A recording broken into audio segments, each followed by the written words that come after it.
Hello, everyone. Welcome to this online discussion on crypto assets, managing opportunities, challenges, and regulations organized by the Vidhi Center for Legal Policy. I'm Shehnaz Ahmed, and I lead the FinTech research at Vidhi. Now, in 2008, when Satoshi Nakamoto first proposed the idea of the popular cryptocurrency Bitcoin, I think the objective was to create an electronic payment system based on cryptographic proof instead of trust and intermediaries. Now, with this objective of enabling peer-to-peer transfers without the need for centralized intermediaries like financial institutions, we have witnessed the rise of different types of cryptocurrencies. In the recent years, the market capitalization of crypto assets has seen an exponential rise. In fact, in November 2021, I think there were reports that the cryptocurrency market capitalization has touched almost $3 trillion US. Of course, recent crashes have brought it down, but volatility is something that the crypto markets have always remained aware of. Now, all these developments have brought crypto assets into the policy agenda of various countries. While proponents remain or argue about the innovation potential of crypto assets, especially for the financial system, and especially the innovation potential of its underlying technology, that is your distributed ledger technologies and blockchain, critics or skeptics remain concerned about the impact of crypto assets on facilitating financial crimes and its impact on investor interest. Now, many countries continue to debate on designing an appropriate regulatory response to crypto assets. Even in India, there has been a news about a cryptocurrency and an official digital currency bill. However, the contents of the bill remain under wraps. Now, as we talk about regulations, important questions come up regarding whether, if at all, the market needs to be regulated, whether we should maintain a status quo to understand how the market is evolving. If we regulate, how do we regulate crypto assets? Do we use our existing financial, non-financial asset classification to bring them into existing laws, or do we create a new type of asset class with a standalone law? I think these are important questions which will have an impact on the future of the crypto economy. Now, to deconstruct some of the most complex legal and regulatory questions that crypto assets bring, we have with us a stellar lineup of speakers here, legal and regulatory experts. We have Pramod Rao, Group General Counsel, ICICI Bank, and we have Sriram Chakravarti, partner at Raja & Tan, Singapore LLP. Now, before I start my conversation with our experts here, I'm also happy to share with you Vidhi's latest working report on blueprint of the law for regulating crypto assets. I'll just take a few minutes, perhaps, to take you through the main findings and recommendations of the report. And after that, we will start the conversation with our experts. Just a couple of minutes to share. I'll just share my screen.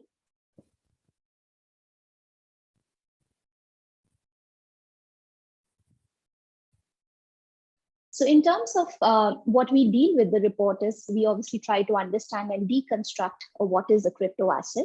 We present a sort of a classification framework for crypto assets. We track global regulatory approaches, and then we suggest a blueprint of a law for regulating crypto assets. Of course, the first fundamental question here is to understand what actually is a crypto asset. And I think it's an issue because globally there is no agreed, or there is no uniformity in the definition of crypto assets or in the taxonomy of crypto assets. Different definitions have been suggested by different policymakers, by different standard setting bodies. Primarily, the definition that we have relied on for our report is this. Moving on to stablecoins. Now, stablecoins is a type of a crypto asset. Now, we all are aware that how crypto assets have sort of been infamous for its volatility. Now, to deal with this issue, there has been a rise of a new type of crypto asset, which essentially tries to peg its value to assets such as a single fiat currency or commodities or crypto assets. So these are some of the key concepts that we discuss in the report. Moving ahead, we also talk about a classification framework for crypto assets. Now, one of the fundamental problems with designing regulations for crypto assets has been that there is no agreed taxonomy of crypto assets. Also, it becomes difficult to compartmentalize crypto assets into one single category. The working paper essentially analyzes how different parameters, such as the nature of issuer, the rights conferred, the stabilization mechanism, methods of production may affect the classification of crypto assets, which in turn may also impact regulatory contours.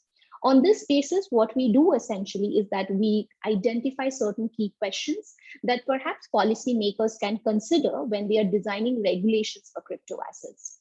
Just to kind of quickly take you through this, first, obviously, the questions that we have sort of discussed here are: who's the issuer? Is the issuer identifiable? The second issue is there an underlying asset that is there? Does the crypto asset confer any right on the holder? If yes, what are the kind of rights that it confers? The next point is, what is the functional use case of crypto assets? Now, when you look at global regulatory approaches, when you look at existing literature, in fact, this has been one of the most widely used criteria to classify different types of crypto assets.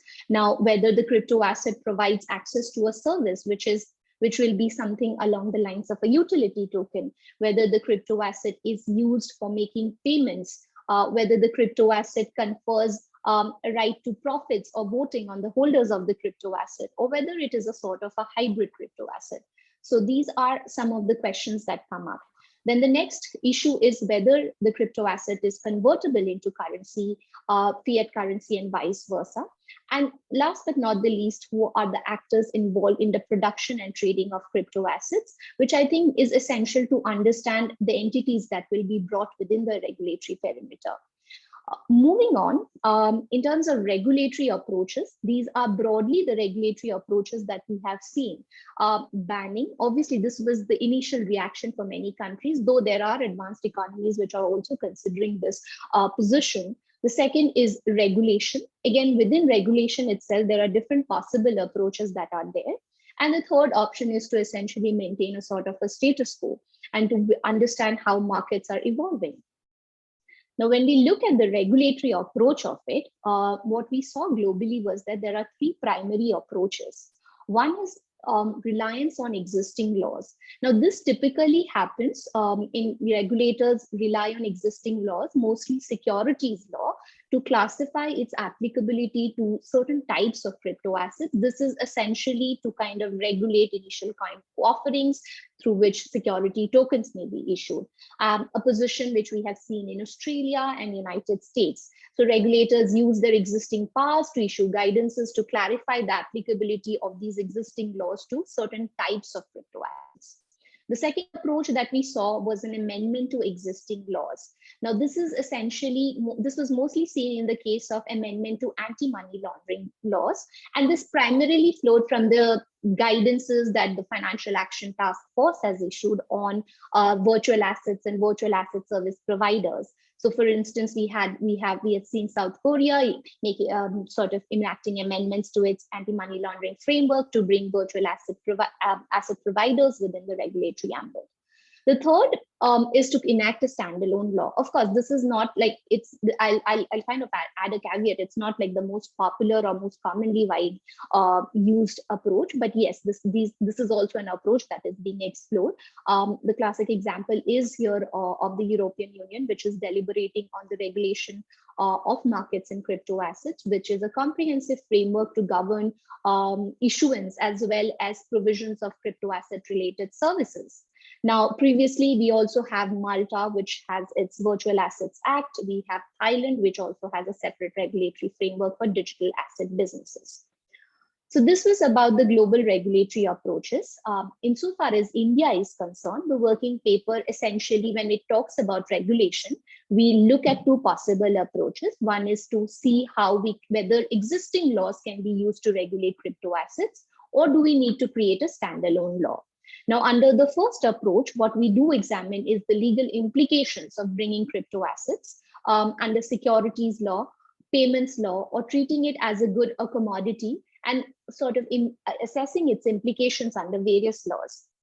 Now, what we do find here is that existing laws are perhaps not well equipped to regulate all types of crypto assets. Even if some crypto assets might be brought under existing laws, it will perhaps leave a lot of other crypto assets outside the regulatory perimeter if we follow this approach. Based on an analysis of these two approaches, the report essentially suggests approach B, which is to create a standalone law because it is more feasible, perhaps will bring more certainty. So that's the rationale for adopting a standalone law. Now, in terms of the blueprint, what are some of the key features of this law? So the first thing that we say is that that the law should focus on regulating issuers as well as service providers, that is your market intermediaries. There is also a need, we say, that to maintain a distinction between perhaps cryptocurrencies or crypto assets that are backed by assets, popularly referred to as stable coins, and other types of crypto assets. We recommend that RBI be responsible for stable coins, but SEBI remains the regulator for existing for other types of crypto assets. We also recommend that SEBI is given the responsibility to regulate the market intermediaries. Moving on, we also talk about how RBI should perhaps be given the power to designate significant crypto assets and significant crypto asset service providers that may pose systemic risks.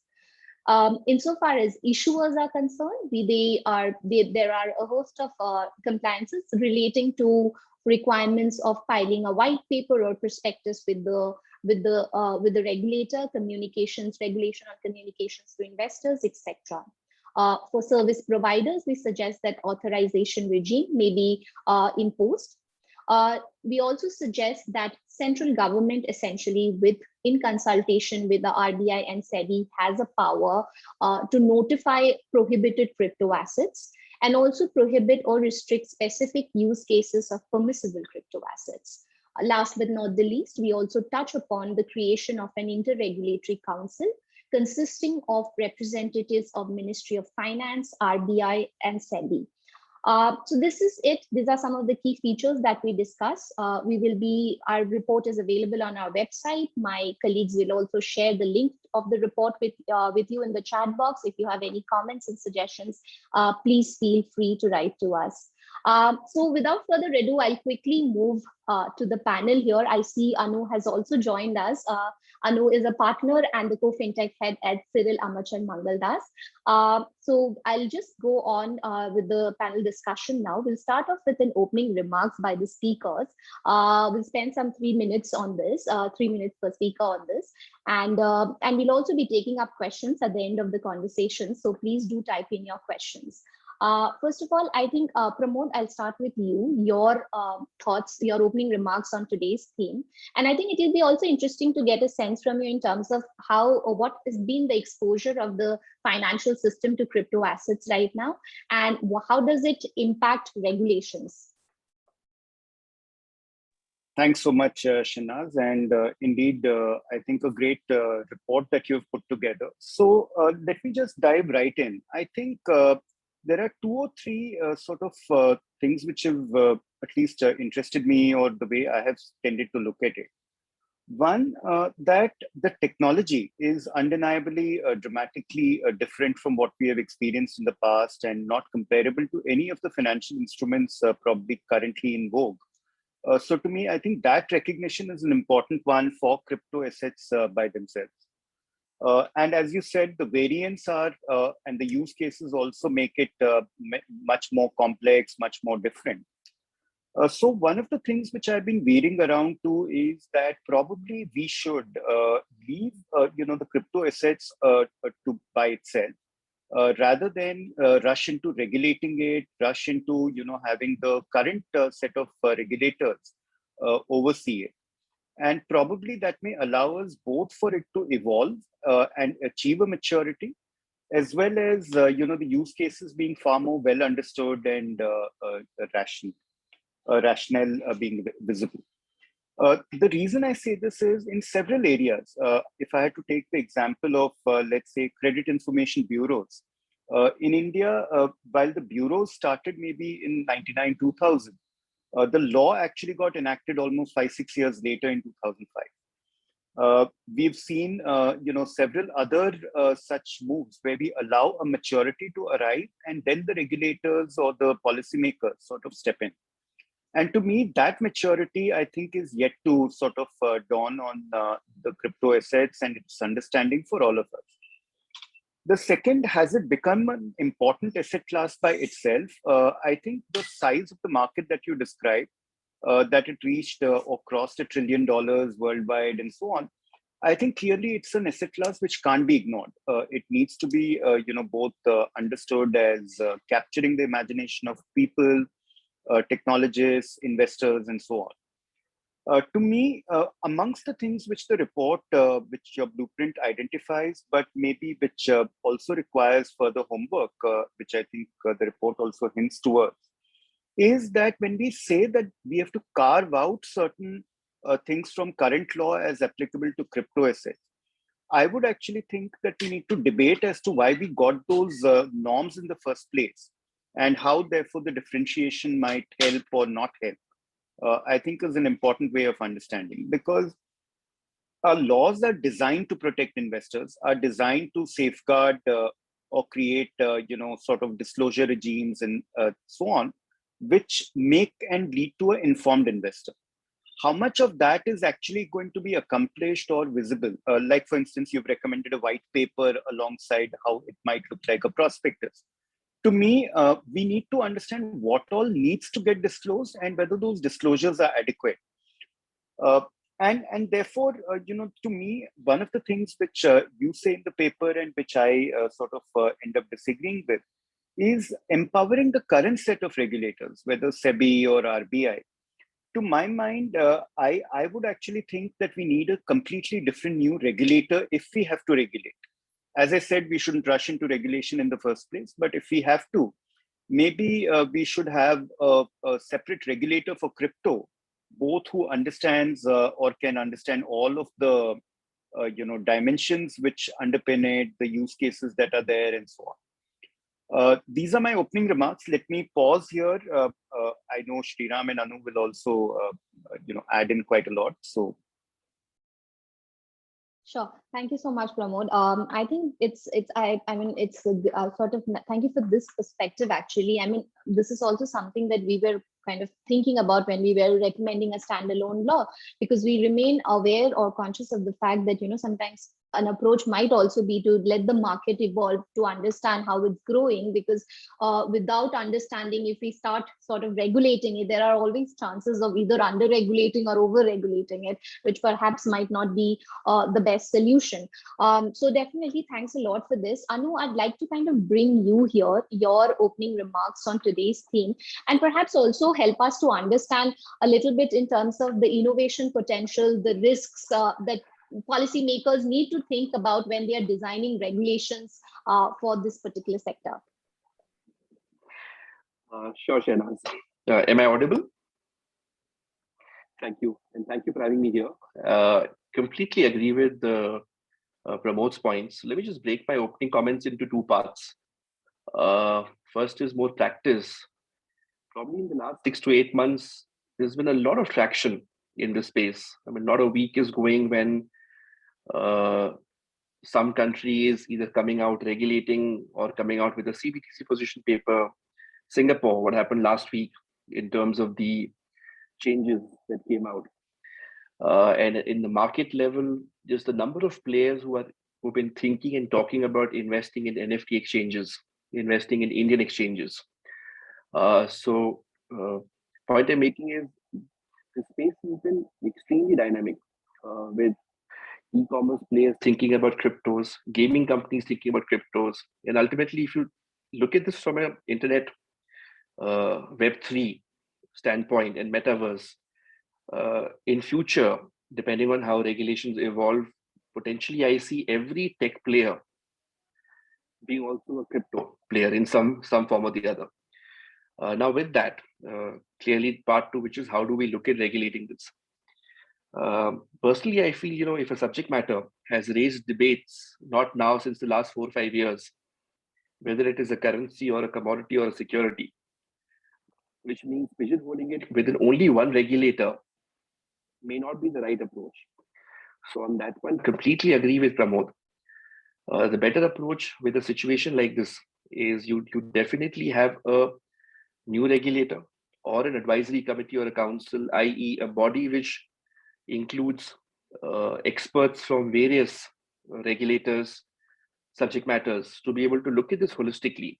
Because, and would love to hear from both Pramod and Sriram what they feel about this. I mean, the debate suddenly is moving from crypto to NFTs. Now, what is an NFT? It's ultimately has use cases not just in the world of art but gaming. Underlying is crypto. Now, who regulates? Because it's like a security, from a securities market standpoint. So, key basis experience, I'm seeing every month the use case is changing. At a point in time, you think about it that this is how it ought to be regulated. A month from now, we may have something else which could further, evolve the debate. So let me pause there and look forward to having a very engaging and interesting session. Sure. Thanks a lot, Anu.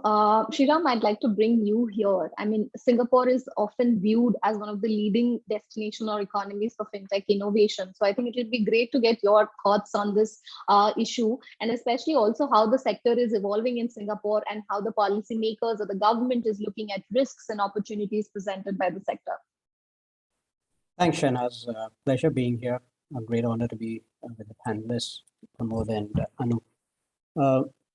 Yes, I mean, from where I sit from Singapore, I watch the developments in India, just like how Anu mentioned, the developments in Singapore.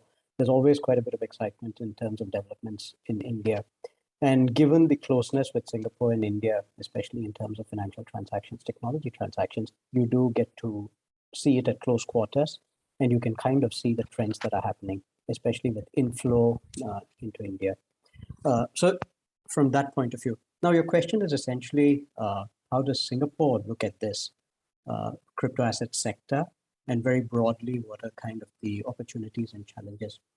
I've been thinking about this for some time, and I've kind of come up with the framework, or just a frame, and maybe I can share that. I'll share this. Is this visible? Yeah.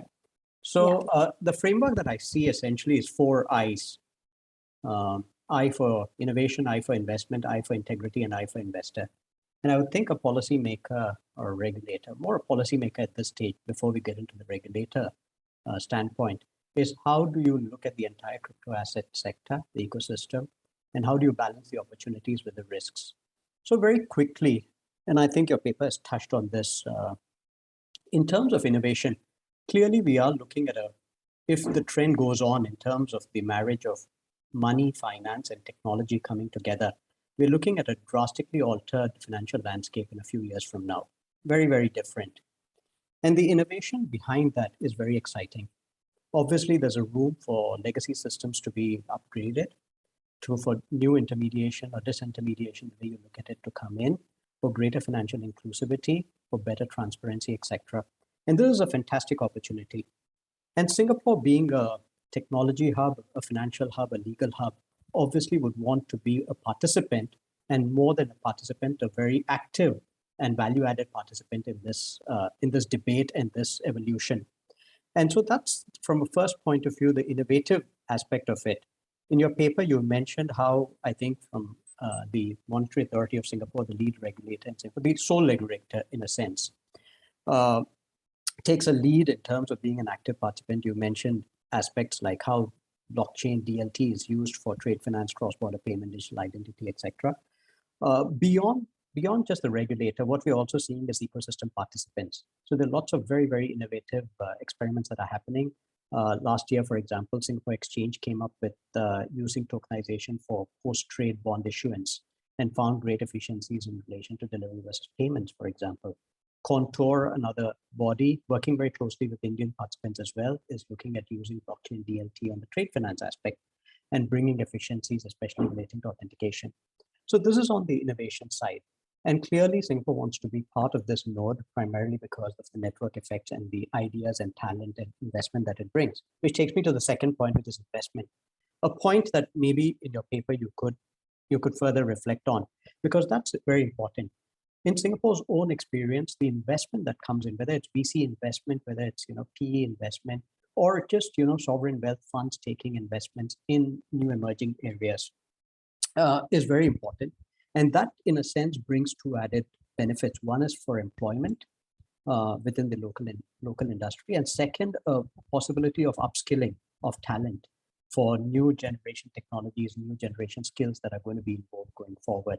In India's own case, the number of exchanges that have reached unicorn status is clearly evidence of the investment potential of this industry. So that's from an opportunities perspective, the two eyes that I see. The two bottom eyes, which is integrity and investor, how do I see that? Firstly, integrity of the financial system. And obviously, because of the closeness of crypto assets, if you look at it, it's a perfect convergence of finance and technology. And that's where it kind of borders or comes into the financial sector fold, which has been created over a period of time. How does that overlap? What are the issues there? And looking at it primarily from this time from a regulatory perspective, the concerns relating to money laundering, terrorism, financing being a key concern. And secondly, the technology risks relating to use of crypto assets and ransomware, for example, hacking. I think your papers touched on some of these, but those would be the top of the mind items from a regulatory perspective. The fourth point, which is very important, is investor protection. Comes up all the time. I think no regulator wants a huge fiasco in their hands with investors losing money. It kind of derails the entire process, and it's very negative for the entire development of the ecosystem. And so how do you put into place strong investor protection mechanisms? This could be done by investor education, investor list, or as Anu alluded to very recently, and I hope we get a chance to speak about it, MAS has come up with a very strong set of guidelines in terms of telling DPT players, which is digital payment token service providers, not to promote or advertise to general public or to use media which goes directly to the general public. So in a sense, rather than banning, very strong sense of dissuading, literally using words like MAS frowns on use of crypto assets for retail investors. So that's the fourth in terms of investor protection.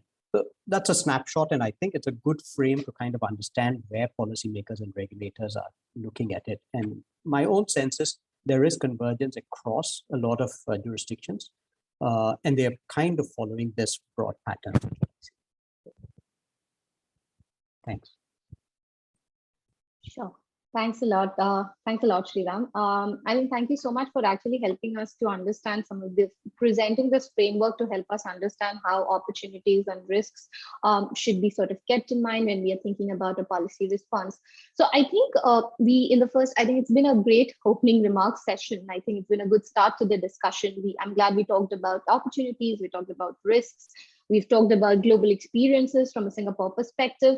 And I think these are important considerations to inform any regulatory response. Coming to you, Pramod, as I mentioned earlier, in the Vidhi's report, we essentially look at different possible approaches, whether it's through reliance on existing laws, whether it's sort of creating a new framework, whether it is maintaining a status quo, different approaches we have looked at. And I think even in your opening remarks, you alluded that one possible approach might also be to look at perhaps maintaining a status quo. So I just wanted to get your sense, your thoughts on, what might be the pros and cons of each of these approaches, like whether if at all we go for maintaining a status quo, or if at all, even if we look at existing laws, can we do that? Is that possible? If we look at a standalone law, what might be some risks and opportunities that are there? So your thoughts on this? Thanks, Shanaz. I think, the difficulty that I have in trying to say, for instance, that Bitcoins or crypto assets are securities, for instance, is precisely about how do you identify an issuer. It is an automated algorithm which will generate or generates the crypto assets. So is the developer or the creator of the algorithm the one you want to hold responsible? What if they are not situated in India? What if they are located elsewhere? How do you sort of hold them accountable for making the disclosures that you think a securities market regulator might require?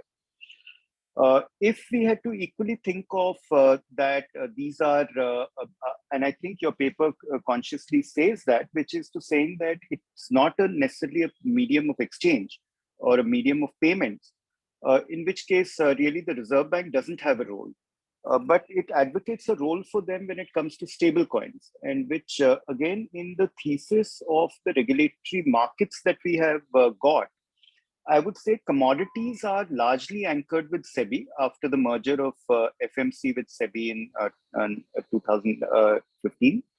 And what it also then brings is that, are these really nothing but derivatives in securities? Are they representative of how a commodity probably has warehouse receipts which get issued and are transferred?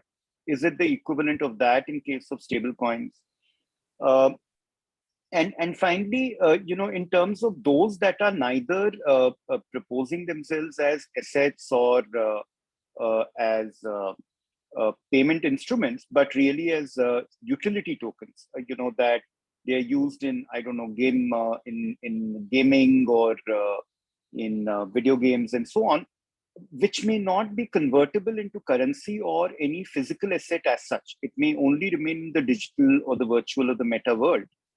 To me, may mean that it's neither a security that SEBI would be interested in getting into, nor something which concerns the Reserve Bank. So to me, with all these dimensions, is why I said that maybe status quo might be much better.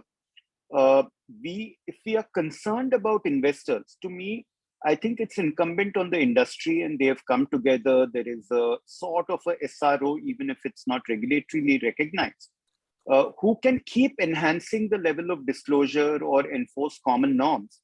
That doesn't require a law at all. I think what it requires is a commitment to saying that we want to see an orderly growth of this market, and we are all serious, committed players. But that may also mean that they have to look at the kind of advertisements. Sriram mentioned how Singapore has actually restricted it. In our country, they are even sponsoring IPL matches, or coming into public consciousness in a far more dramatic way, I would say, celebrity endorsements and so on. Do we sort of have a code of conduct as to what is explained? And even for financial products, we actually have a good amount of risk disclosures or caveats which are attached at end of the advertisement. Are we going to see something like that by this industry too? Equally, if I have to sort of take forward the thesis, to me it would be that if things go wrong, if indeed prices plummet, a regulator is no panacea for that, right? Even if we have a RERA, which is for real estate markets, real estate price correction does not mean that the RERA is going to step in and help you. And I think somewhere, I don't know whether the predilection towards asking for a regulator is probably with that in mind, thinking that there is a safety net which might come in. And again, we have to be very clear that if at all it is having good, transparent rules, which are commonly applied, that is actually the ambition of a regulation, and not a safety net. So again, some of these will go in sync with how the industry progresses.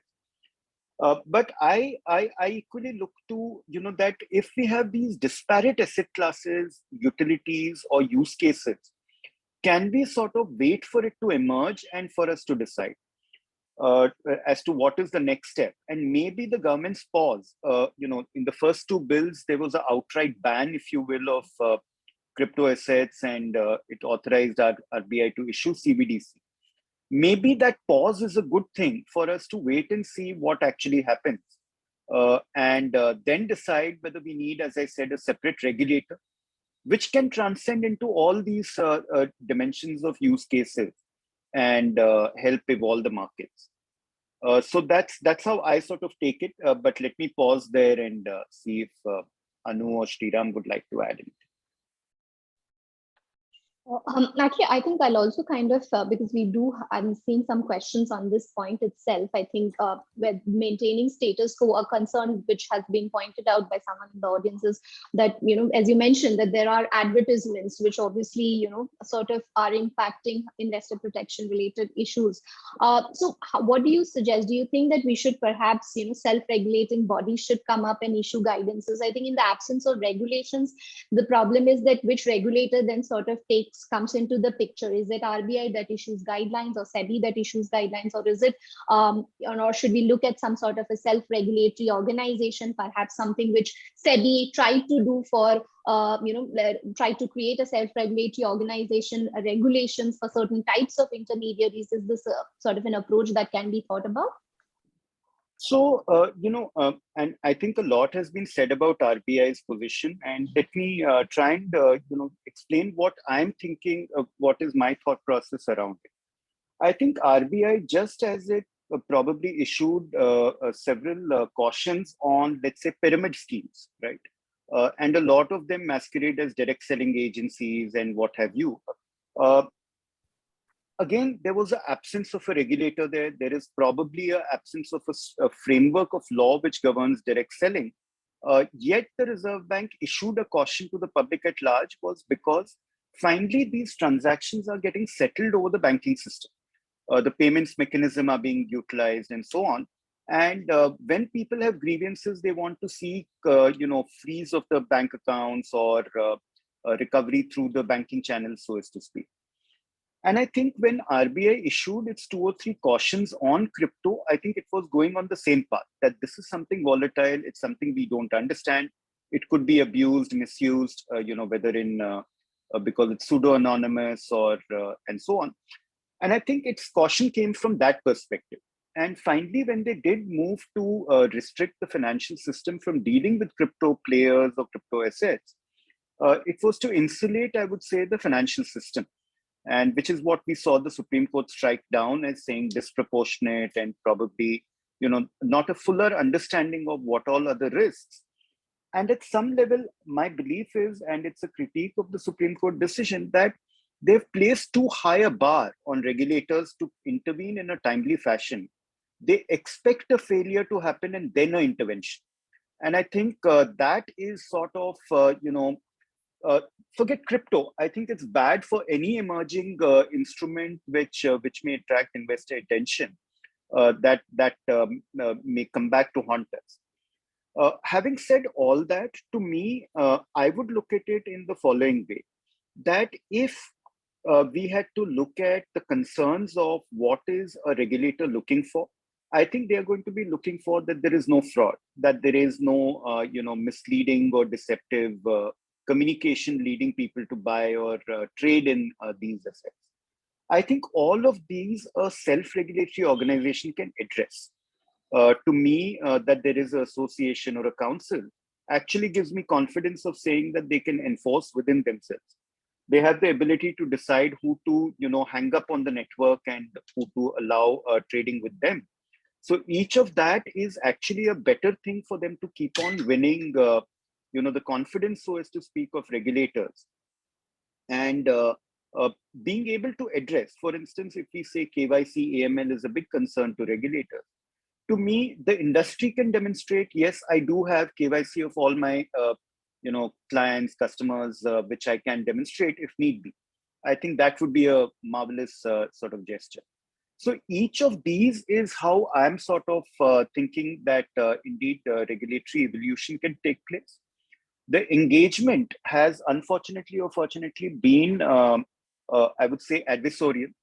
And adversarial at the root of, Satoshi Nakamoto decrying, I would say, the central banks and the monetary interventions that occurred in the aftermath of global financial crisis. And therefore, the crypto has always sort of been, in a way, more anarchist or hyper-capitalist than, we would want it to. The one thing which, on a philosophic level, which continues to, I would say, give me moment of pause, is when they keep talking about trustless system. We in a society work on trust. I think there are a lot of institutions, mechanisms, and so on, that we as citizenry or as consumers come to sort of respect because of the way that those institutions have been created. So when their basic themes go against these two norms, one of saying that, we decry governmental intervention, and other that, it's a trustless system. I think both of those are philosophically at odds with what I think the society would like to progress towards. So winning back on those items becomes the critical thing for the industry also, is my belief. I don't know if I fully addressed what you had in mind, Shanaz, but I'll also try and address the questions which are popping up on the screen. Sure. No, thanks a lot. I think completely answers, I think, a lot of questions also which were put up.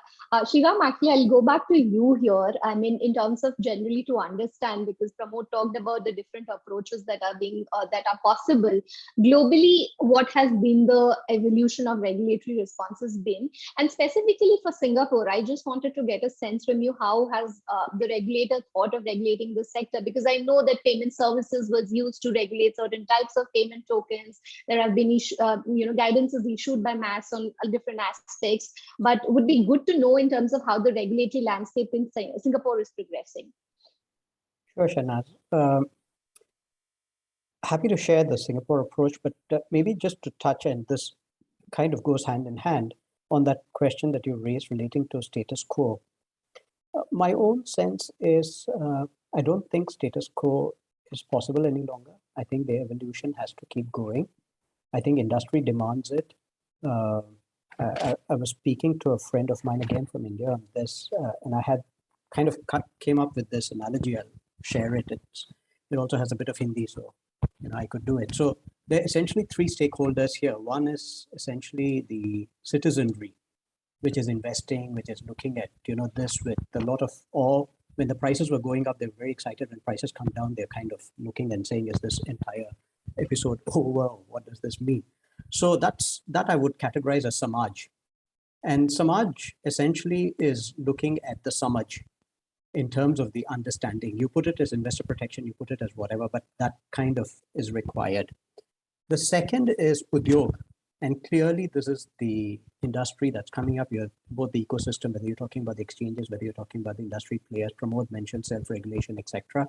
But I think they need kind of guidance. A Damocles sword hanging with a ban kind of thing is never very helpful. So from an industry perspective, and you call that Udyog, it kind of needs the Sahyog in terms of where this is going and a clarity on that. And finally, you have government, whose objective is obviously to balance, the positions, but more importantly to give certainty, and that's in a sense the Sarkar. Status quo from that point of view cannot be the operation model, because you do need to look at the evolution and constantly come up with the guidance.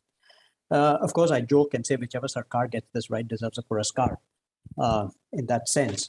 So. But that is the way that's happening globally. It's not just in India, but I look at that globally, Singapore being no exception.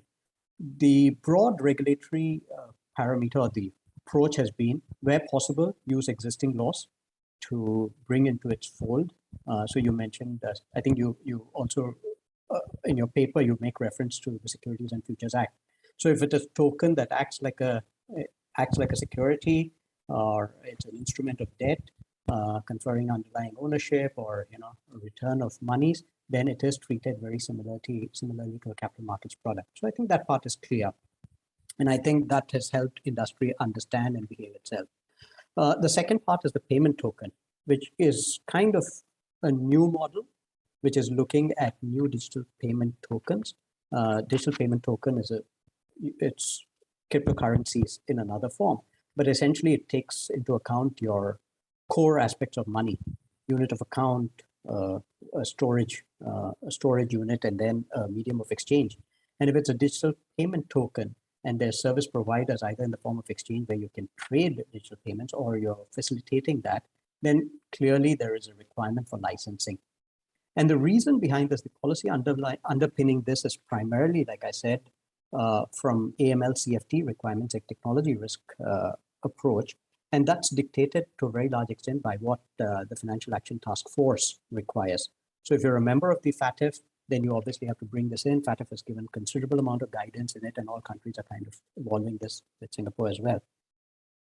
And I think the realization is, one, there is no one size fits all. As we speak, the Payment Services Act just came up 1 year ago, and there's already talk of amending it and coming up with a new, revised edition. There's also a talk of an omnibus bill relating to bringing all aspects of financial sector together. So that's in the process as well. So this is really work in progress. I think the other approach to adopt is technology neutrality. So it doesn't matter what kind of technology you have, but adopt a kind of a neutral approach to see how you can bring all these technologies together. The third part is in terms of Financial Advisors Act, where there are financial advisors who are talking about and selling these products, which might include digital payment tokens, and to bring that under existing law as well. So while we're talking about all this, and there is that regulatory framework, guidance, laws, etc., all there, there's so many other aspects that are constantly coming up. What about derivatives, for example, futures? So derivatives of DPT, again, that's another law that's coming up. But it is better to have this process of constant evolution, consultation, and then coming up with guidelines, etc., and looking at how they work, rather than saying we wait and watch approach. The final aspect is relating to tax. Again, very important, coming up with a very clear set of guidelines in terms of the tax implications of dealing with cryptocurrencies. I think that is absolutely important. So I'll stop there. Happy to address any other questions. Sure. Thanks a lot, Sriram. I think this was quite helpful to understand the various aspects, perhaps, which policymakers should focus on when designing these regulations or even determining the appropriate regulatory responses. Anu, I'll come to you here. Now, as obviously as India is deliberating on its regulatory approach to crypto assets, we have talked about what possible approaches might be, but if at all we were to think about a regulation or law for crypto assets, what are the kind of entities that should be perhaps brought within the ambit of the law? And the reason why I ask this question is also because globally we are seeing there are certain countries, especially like we're seeing EU, we have seen this in Thailand, where issuers are also being sought to be regulated, specifically issuers of stablecoin arrangements. So in that regard, I wanted to understand from you, should the law focus more on intermediaries? Perhaps that's an easier way to start, or should we also look at regulating issuers?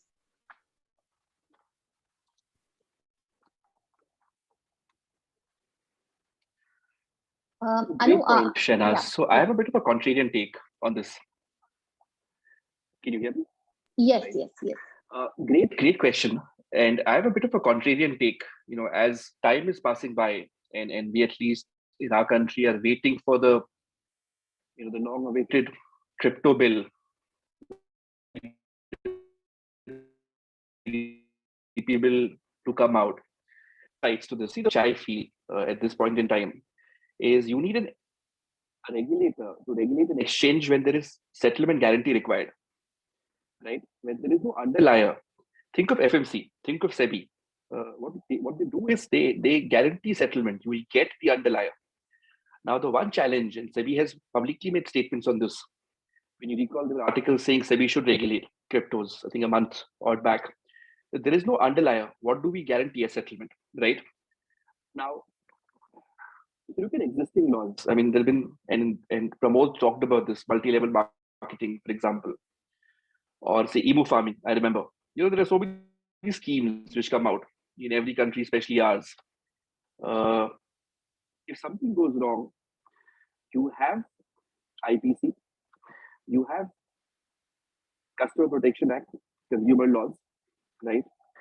You have advertising guidelines anyway. So the point that again Pramod talked about.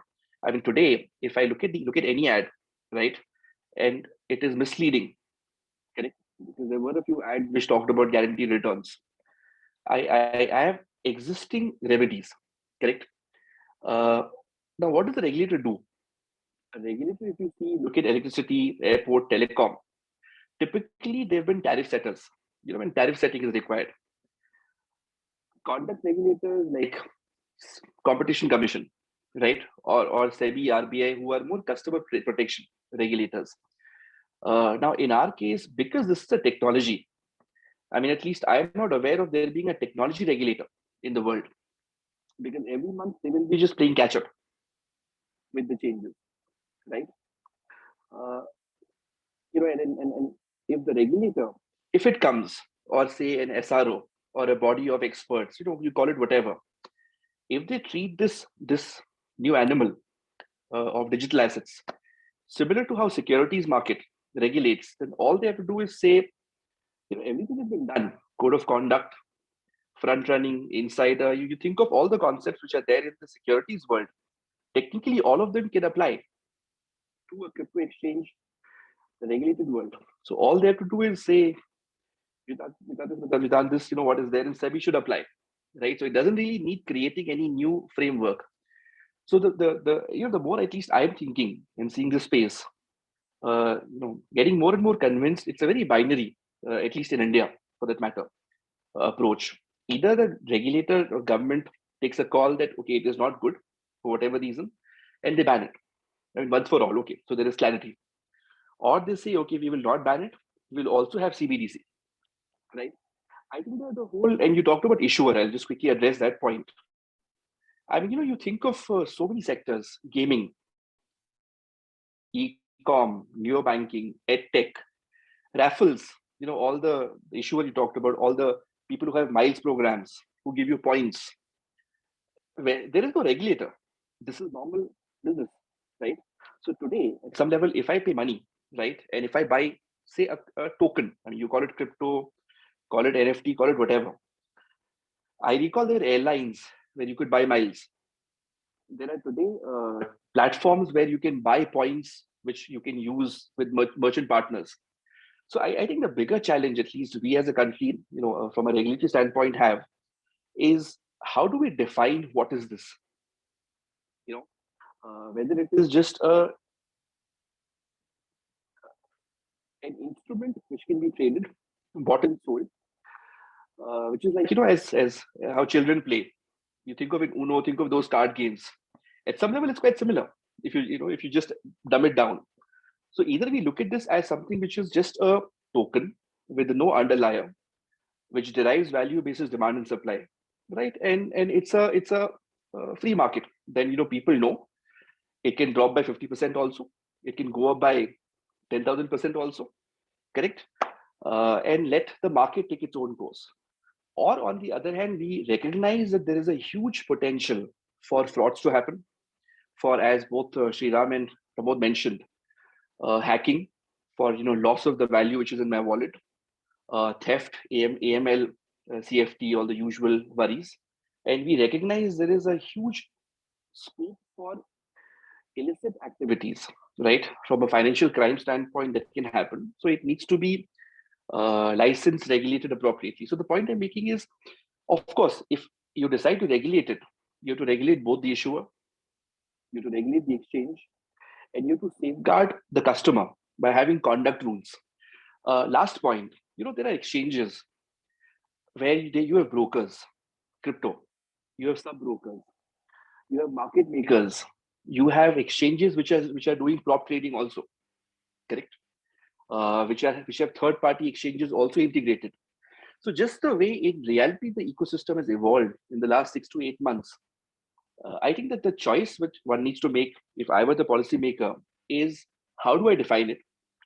Where do I draw the line? Where laissez-faire works for certain market participants, and say if it raises AML, KYC, financial crime worries, then definitely I should look at it. And how to define it in a way that what is not covered. For example, the whole CFT wave. I mean, every week we're reading every media company is getting into CFT, right? Every gaming company wants to get into CFT. So, Pramod, and you in particular, given India's rulemaking, can back me up. Definitions end up being too broad. So once the definition comes out in the whichever law act comes out, I think we lawyers will spend half our time figuring out what is not covered. Right. So let me just pause there and take any reactions.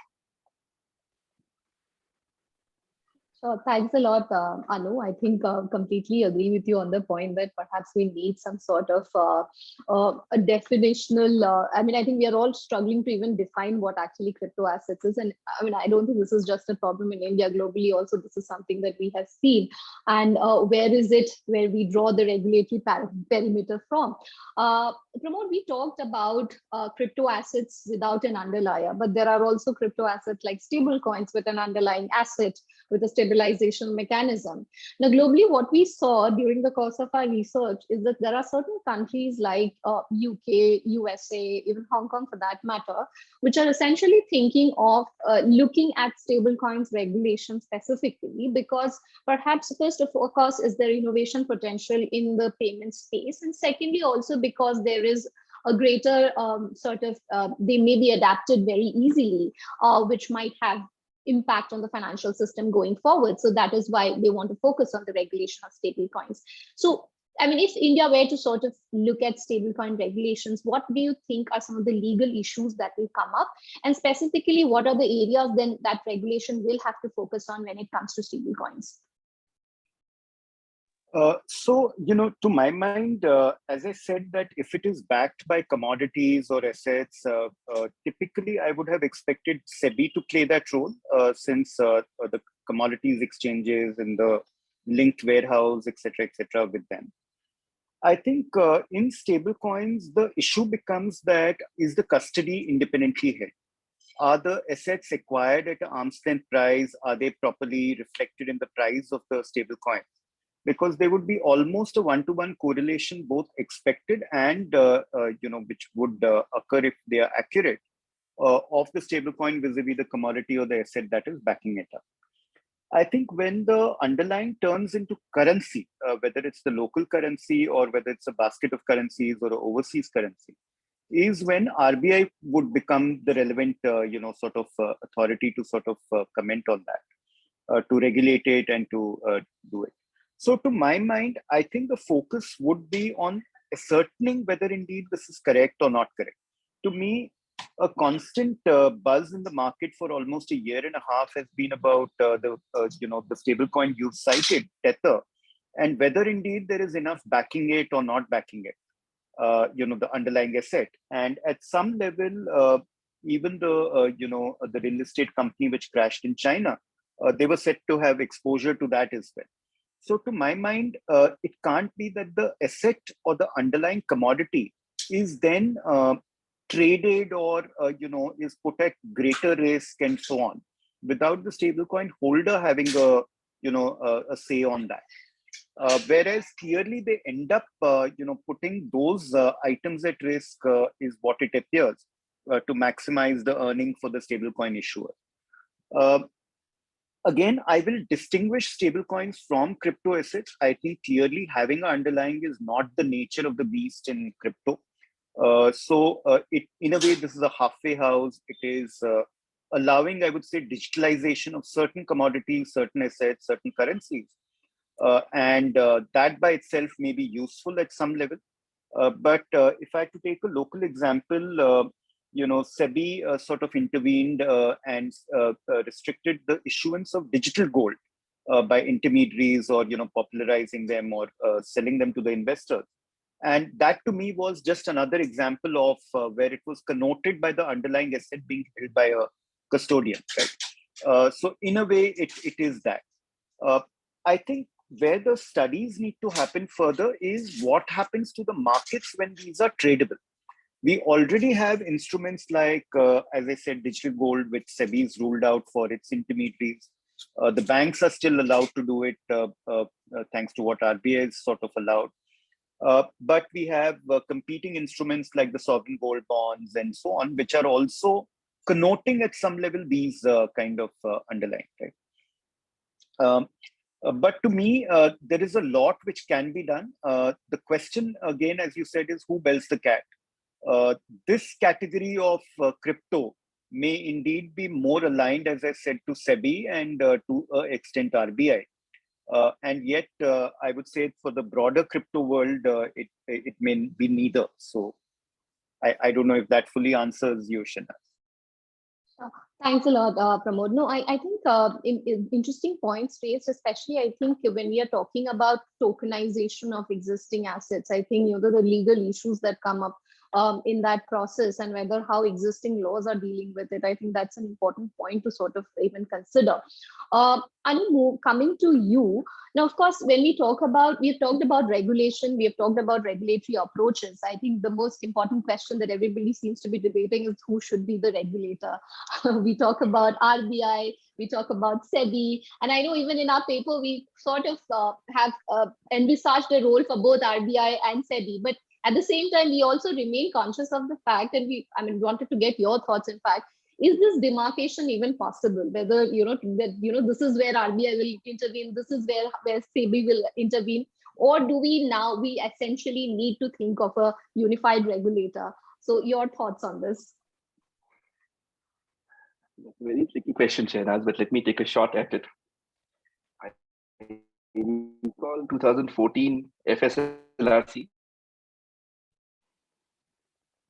It's 8 years now, and it is still a good report to read with no outcome. So, just generally the inter-regulatory coordination, and again, it's very difficult. Whenever regulators, digital lending is one example. Whatever happened last couple of years in this space with the moment you have state governments.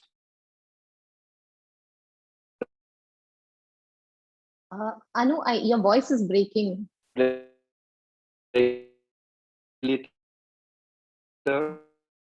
multiple regulators.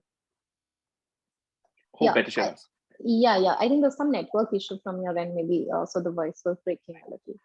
Okay. So, to sum it up, what I was saying is inter-regulatory coordination, to my mind, is a great theoretical concept, but in practice may be difficult. Just simply given how regulators are as by DNA.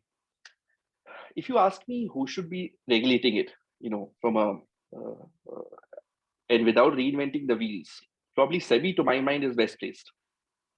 If one acknowledges this is a security or a commodity, because ultimately they are the ones who, since almost 30 years now, have been regulating market conduct, exchanges, mis-selling, right, front running, prop trading versus third-party trading. So the concepts, if you see, have already are existing in the SEBI world. You just like FMC was merged with SEBI, right? Similar approach here. RBI, of course, is with the whole paper banning overturned. So there's a fair bit of water which has gone down under the bridge on that. I think the other suggestion which has been coming for many quarters is the whole Gift City IFSC. Whether it should be housed, because it's a standalone body, right, which supersedes every sectoral regulator, given how IFSCs are structured.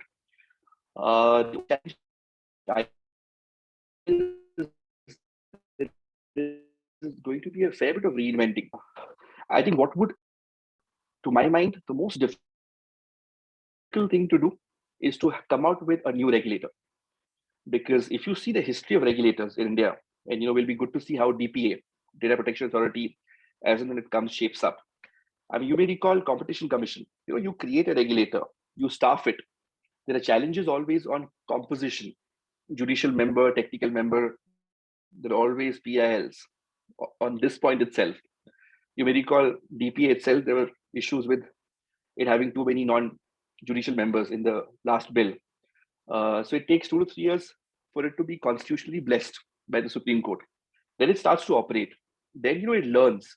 So in my experience, a new regulator, you look at telecom, look at electricity, look at airport, it takes 5 years for them to mature. Possibly in this space, that's too long a time, to not having a clued in regulator. So to sum it up, I feel whilst it's better for the ecosystem to have a new regulator, but the chances of making mistakes are far higher. Probably it is far safer to have it in a gift, because what then would happen is that the whole brain drain, which is happening right now, every crypto exchange is today flipped, either in Singapore or Delaware. all the holding structures are overseas. And why they are there? Because they all are worried that what if there is a ban, so they can at least shut down here and go to some other country, right? So housing them within GIFT probably is a better approach, because it is one regulator. But practically, if you ask me, the best regulator is SEBI. Thanks a lot, Anu. Thanks a lot for this answer. Shriram, I'm moving to you here. Now, we talked about perhaps, countries are deliberating obviously on national responses to crypto exchange, cryptocurrencies.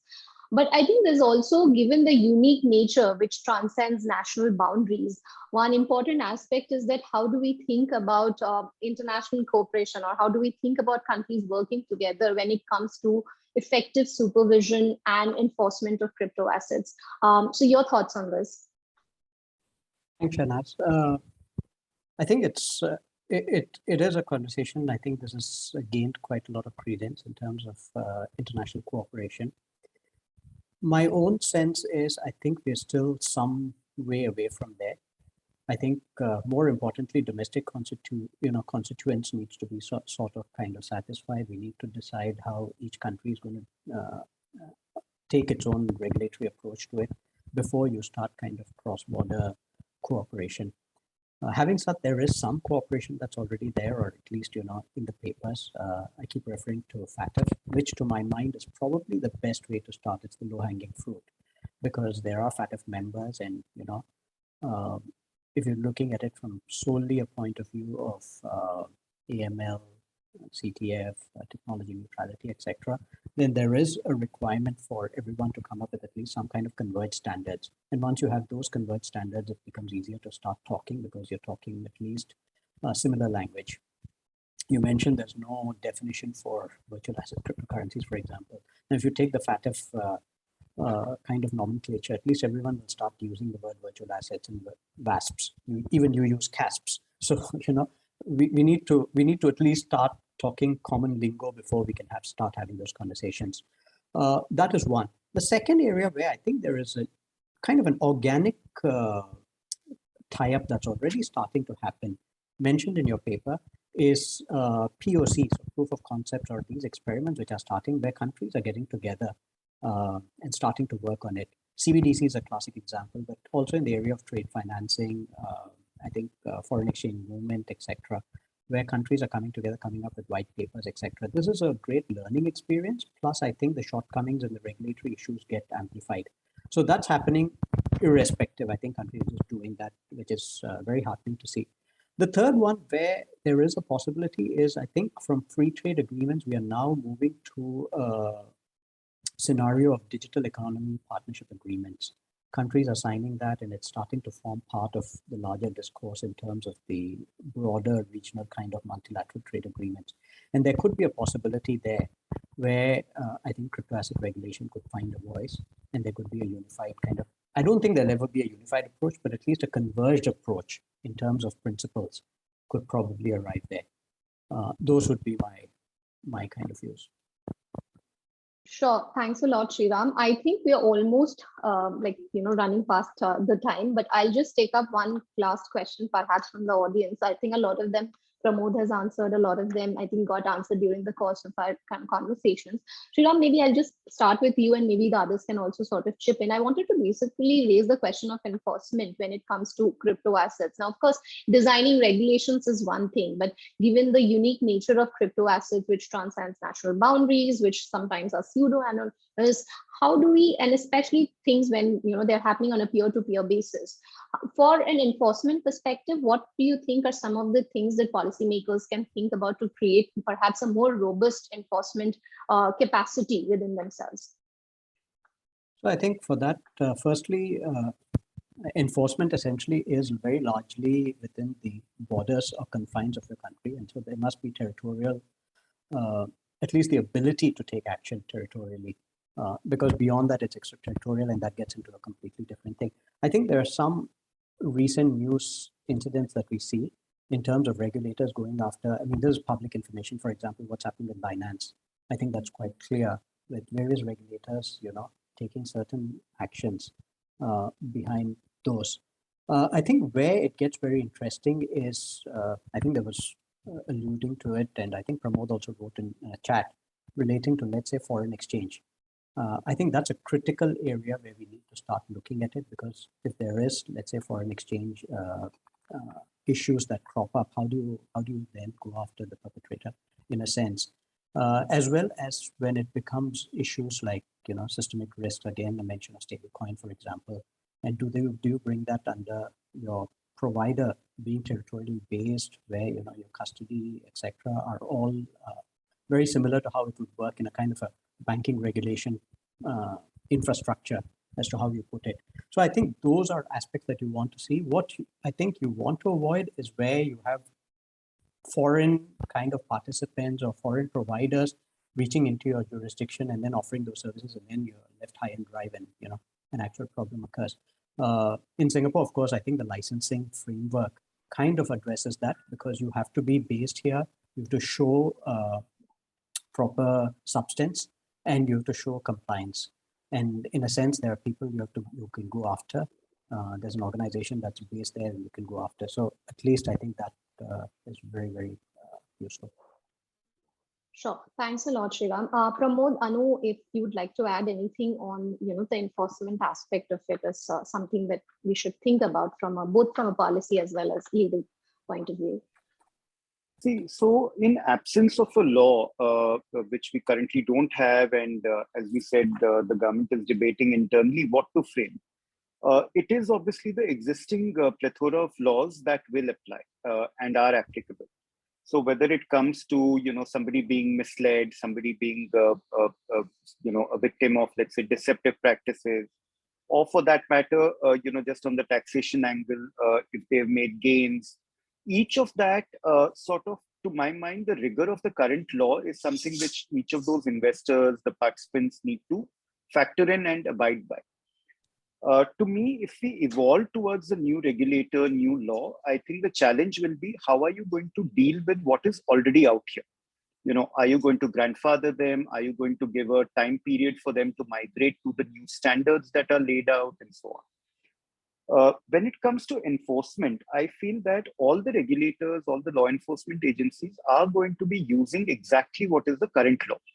So when you see the foreign exchange concerns, you will have the enforcement directorate, which is charged under FEMA, taking action under that, right? When we believe that there is a money laundering issue that has occurred, again, the ED swings into action, but also the AML framework of the country gets triggered.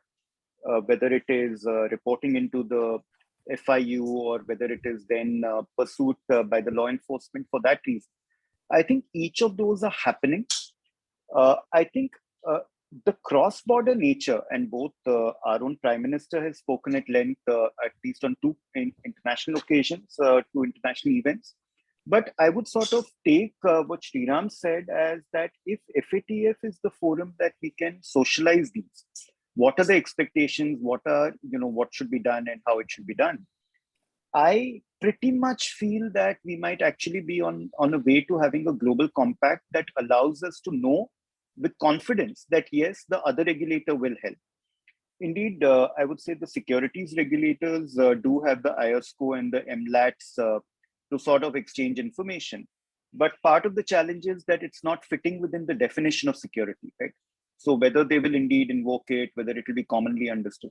So to me, maybe FATF might be a way of arriving at some sort of thing which may help evolve the process also.